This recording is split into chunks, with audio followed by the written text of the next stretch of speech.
जी तो दोस्तों, दिन रात की अनथक मेहनत के बाद इम्पोर्टेड सरकार को इमरान खान की कोई भी ऐसी करप्शन नज़र नहीं आई जिसको वो अपना बयानिया बना सकें और आवाम में पेश कर सकें।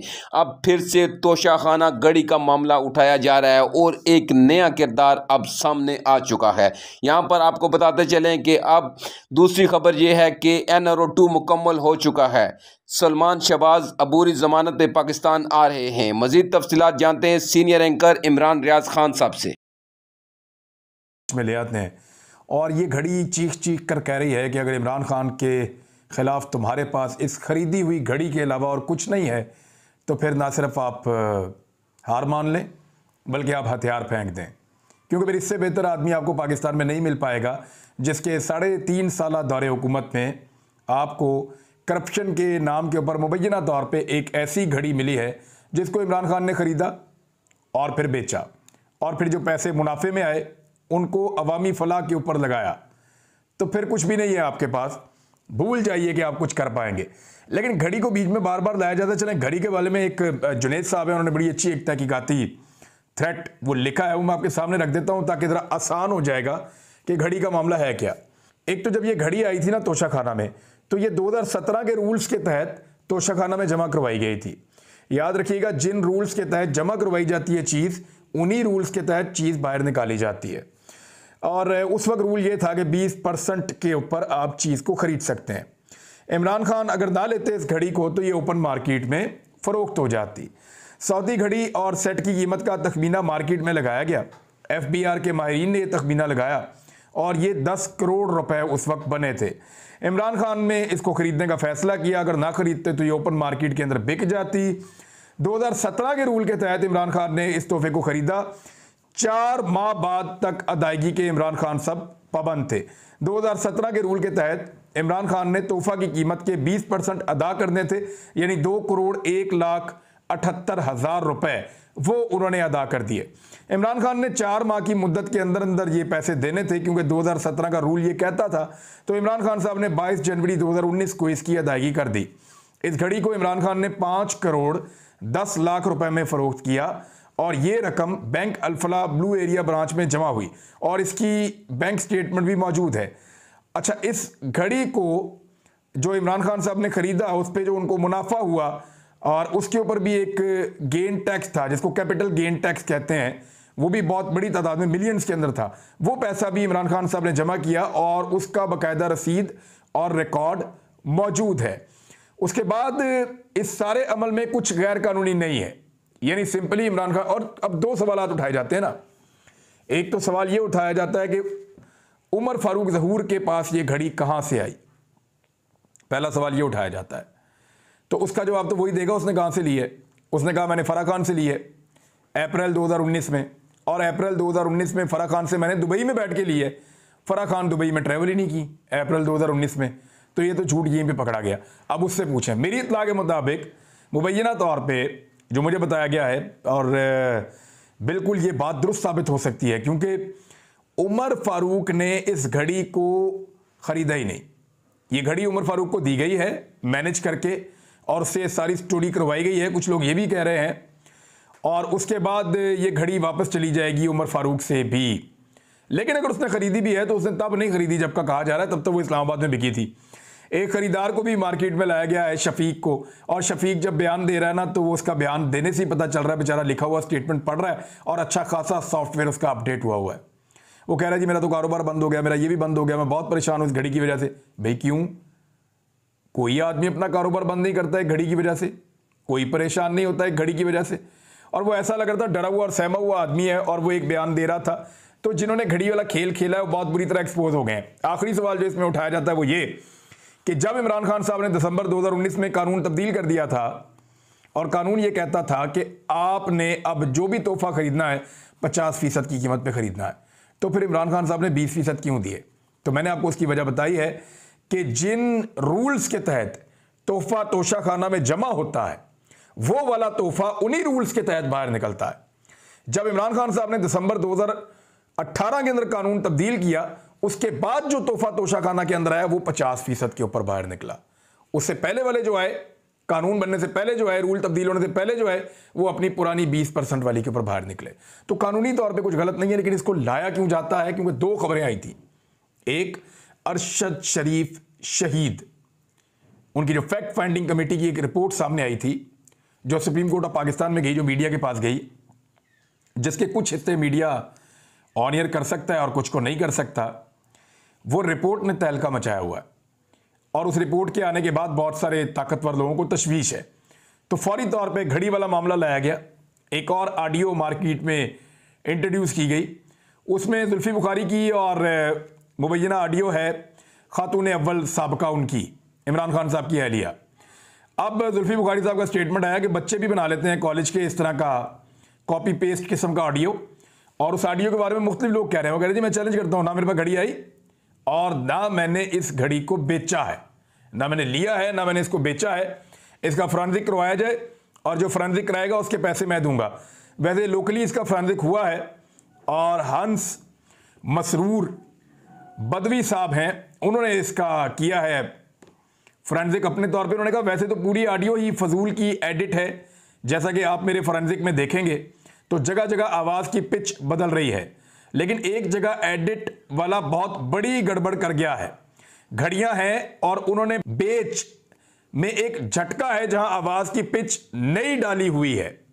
ये ना, ये जो पोर्शन है जहां पे एक घड़ियां हैं और उन्हें बेच, इनके बीच में एक जगह पे एक झटका आता है जहां पे एक नई पिच बीच में आवाज़ के अंदर डाली गई है, और सिंगल रिकॉर्डिंग में ये पिच ऐसे नहीं बदल सकती, ये मुमकिन नहीं है। लोकल फोरेंसिक के अंदर तो पता चल गया है कि ये भी एक कहानी है, जैसे पहले कहानियां दी जाती हैं, तो अब ये एक और फोरेंसिक भी आ गया, उसके अंदर भी आपके सामने चीज़ें आ गई हैं। लेकिन फिलहाल ये है कि इसको लाने का मकसद ये है कि दो बड़ी खबरें उनको छुपा लिया जाए। एक तो अरशद शरीफ शहीद की जो फैक्ट फाइंडिंग की कमेटी की रिपोर्ट है, वो रिपोर्ट के ऊपर ज़्यादा डिस्कशन ना हो, क्योंकि उसमें बड़े नाम आ रहे हैं। उनकी वालदा ने जो FIR के लिए दरख्वास्त दी है, उसमें मिलिट्री के बड़े ऑफिसर्स के भी नाम हैं, ISI के ऑफिसर्स के भी नाम हैं, और बैरून मुल्क जो लोग मौजूद हैं उनके भी नाम हैं। तो वो ये भी कोशिश है कि उसकी भी डिस्कशन कम से कम हो। लेकिन एक और बड़ी खबर इसके बीच में आई है, उसकी तफसीलात मैं आपके सामने रख देता हूं। सलमान शहबाज को जमानत मिल गई है। सलमान शहबाज जो है, उन्हें जमानत फराहम कर दी गई है कि वो पाकिस्तान आ सकते हैं। 13 दिसंबर तक उन्हें गिरफ्तार नहीं किया जाएगा FIA की जानिब से। सलमान शहबाज वो शख्सियत हैं, जब भी कभी हमजा शहबाज से या शहबाज शरीफ साहब से इंक्वायरी की गई तो ये दोनों बाप बेटा हमेशा कहते रहे हमें कुछ पता नहीं, जो पता है सलमान शहबाज को पता है, जो किया है उसने किया है, जो लेना देना था उसका था। और ये वो आदमी था जो 4 साल से पाकिस्तान से मफरूर था, भागा हुआ था। अब वो ये कह रहा है कि मैं जिला वतन था। जिला वतन का मतलब ये होता है कि किसी को पकड़ो, पकड़ के एग्जीक्यूट करो, उसको जो है वो निशाना बनाओ और उसके बाद उसको ज़बरदस्ती मार के मुल्क से बाहर निकाल दो और ये ऐलान कर दो कि ये इस मुल्क में वापस नहीं आएगा। इसको कहते हैं जिला वतनी। फिर सुन लें, जिसको ज़बरदस्ती मार कूट के मुल्क से बाहर सजा के तौर पे निकाल दिया जाए वो होता है जिला वतनी, और जो शख्स मुल्क से भाग कर चला जाए उसको कहते हैं मफरूर और इश्तिहारी। तो ये शख्स जो है वो अपने केसेस से बचने के लिए भागकर पाकिस्तान से बाहर गया था, लिहाजा ये मफरूर और इश्तिहारी है। ये केस है क्या जिसमें सलमान शहबाज के मुख्तलिफ केसेस हैं, लेकिन मैं एक केस इस वीडियो में बताऊंगा, बाकी आपको बाद में बताऊंगा। केस का पस मंजर यह है कि 23 जून 2020 को काबीना से मंजूर शुदा शुगर इंक्वायरी कमीशन और एक्शन मैट्रिक्स के नताइज के मुताबिक FIA anti corruption circle Lahore में एक इंक्वायरी शुरू की गई। शुगर इंक्वायरी कमीशन ने इंक्वायरी के दायरा कार में पाकिस्तान पीनल कोड और एंटी मनी लॉन्ड्रिंग एक्ट 2010 के तहत मुख्तलिफ शुगर मिलों के माली मामलात को चेक करने का मुतालबा किया कि उनका ऑडिट किया जाए। तहकीकात के दौरान शवाहिद मिले और यह साबित हुआ कि शहबाज शरीफ खानदान की मलकियत अल अरेबिया और रमजान शुगर मिल लिमिटेड एक मुनज़्ज़म मेगा मनी लॉन्ड्रिंग और माली फ्रॉड में मुलव्वस थी, यानी ये माली फ्रॉड भी करती हैं और मनी लॉन्ड्रिंग भी करती हैं। जाली बैंक अकाउंट्स 2008 से 2018 के दरमियान उनका ऑपरेशन शुगर इंक्वायरी कमीशन की रिपोर्ट से कहीं ज्यादा वसी निकला। यानी जो शुगर इंक्वायरी रिपोर्ट है उससे बहुत बड़ा उनका वहां पे एक नेटवर्क था। वो क्या कर रहे थे, किस तरह से वो जाली अकाउंट्स में काम कर रहे थे, इस सिलसिले में FIA लाहौर में FIR का अंदराज किया गया, जिसमें 57 जाली अकाउंट्स का इंकशाफ हुआ जो शरीफ खानदान के मुलाजमों के नाम पर थे। इन अकाउंट्स में 25 अरब रुपए की रकम जमा करवाई गई थी। अब जरा उनकी तफसील भी आप देख लें। मकसूद चपड़ासी आपको याद होंगे, थोड़ी सी इनकी तनख्वाह थी, लेकिन 3.7 अरब रुपए इनके अकाउंट में थे, यानी 370 करोड़ रुपए इनके अकाउंट में थे। उसके बाद जी एक और अकाउंट है, ये जी 2.8 अरब रुपए का, यानी 280 करोड़ रुपए 2008 से 2010 के दरमियान चलता रहा। और मकसूद चपड़ासी तो आपको पता ना अचानक हार्ट अटैक से फौत हो गया, जैसे डॉक्टर रिजवान फौत हो गए थे, जैसे दीगर लोग 4 गवाह इसके फौत हो गए हैं इस केस के। अच्छा, इसमें कंपनी बनाई गई थी अल फखरी ट्रेडर्स के नाम से, और हाजी नईम नाम का आदमी था जो एक मोहल्लादार भी है और दोस्त भी है मुश्ताक चीनी वाला का। तो इनके अकाउंट के अंदर भी इतने पैसे थे। और 250 करोड़ रुपया जो है वो एक और फेक कंपनी बनाई गई थी वारिस ट्रेडर्स के नाम से। ये वारिस के नाम पे बनाई थी। ये ड्राइवर था मुश्ताक चीनी का, और मुश्ताक चीनी आपको पता है शहबाज शरीफ का फ्रंटमैन था। इसके बाद जी 175 करोड़ रुपए का एक और अकाउंट मोहम्मद असलम के नाम के ऊपर, और इसके अलावा 167 करोड़ रुपए का एक और अकाउंट क्लर्क अजहर अब्बास के नाम के ऊपर। इसके बाद 157 करोड़ रुपए का एक और अकाउंट क्लर्क गुलाम शब्बर के नाम के ऊपर। इसके अलावा 155 करोड़ रुपए का एक और अकाउंट अब्दुल जब्बार के नाम के ऊपर, और ये जो था वो एक सप्लायर था, छोटा था वहां पे। और इसके बाद एक और 142 करोड़ रुपए का अकाउंट, और वो क्लर्क था खिजर हयात, उसके नाम के ऊपर। एक और अकाउंट 137 करोड़ रुपए का, और वो कैसर अब्बास के नाम के ऊपर। इनके आईडी कार्ड भी लिखे हुए हैं साथ, इनके अकाउंटों के नाम और नंबर हर चीज साथ साथ मौजूद है मेरे पास, लेकिन तफसील में मैं जा नहीं रहा। 128 करोड़ का एक और अकाउंट, ये भी एक चपड़ासी था गुलजार ए खान, इसके नाम के ऊपर। और गुलजार अहमद खान जो है 7 फरवरी 2015 को इनका इंतकाल हो गया, लेकिन इसकी डेथ के बाद भी इसका अकाउंट ऑपरेट होता रहा। यानी ये आदमी मरने के बावजूद अपने अकाउंट को ऑपरेट करता रहा। इसकी रूह के जरिए से अकाउंट ऑपरेट हुआ है। यह जादू भी सिर्फ सलमान शहबाज कर सकता था। 125 करोड़ रुपए का एक और अकाउंट सैयद मोहम्मद अकबर के नाम का, और इसके बाद एक और अकाउंट है 118 करोड़ रुपए का, और यह भी क्लर्क, इसका नाम है इकरार हुसैन। और इसी तरह बहुत सारे और अकाउंट्स हैं, बहुत सारे, यानी सैकड़ों करोड़ के अकाउंट जो हैं वो कोई चपड़ासी का है, किसी क्लर्क का है, किसी ड्राइवर का है, किसी मल्लेदार का है, किसी जानने वाले का है, कोई रॉ मटेरियल सप्लाई करने वाला है उसका है।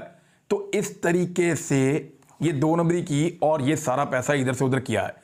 अब इंक्वायरी का खुलासा मैं आपको थोड़ा सा बता देता हूं कि सलमान इकबाल यहां पे फंसता कैसे है और किस तरह के बंदे को रिलीफ देकर पाकिस्तान में लाया जा रहा है। NRO 2 इसको कहते हैं।